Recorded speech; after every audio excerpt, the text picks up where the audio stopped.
Informasi lainnya, Saudara, Polda Aceh memusnahkan barang bukti narkotika jenis kokain, sabu, dan ganja yang berhasil ditangkap dari sejumlah kabupaten jajaran Polda Aceh. Pemusnahan ini dilakukan di halaman Mapolda Aceh Kamis siang.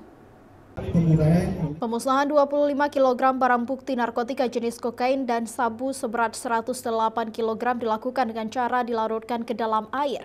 Sementara 640 kg ganja kering dimusnahkan dengan cara dibakar. Barang bukti narkotika jenis kokain, sabu, dan ganja yang dimusnahkan ini merupakan hasil penangkapan yang dilakukan Polres Aceh Timur, Aceh Tenggara, dan Polresta sejak beberapa bulan terakhir. Narkotika jenis kokain yang berhasil ditangkap jajaran Polda Aceh ini merupakan fenomena baru yang pertama beredar diamankan di Aceh. Sehingga jajaran Polda Aceh akan melakukan penyelidikan apakah narkotika jenis kokain masuk melalui perairan Laut Aceh. Ini hasil tangkapan dari seluruh jajaran, termasuk beberapa Polres terkait, ada dari Polresta, kemudian dari Gayung Lues, dari Langsa. Dan ada fenomena baru, yaitu kita lihat tadi ada kokain.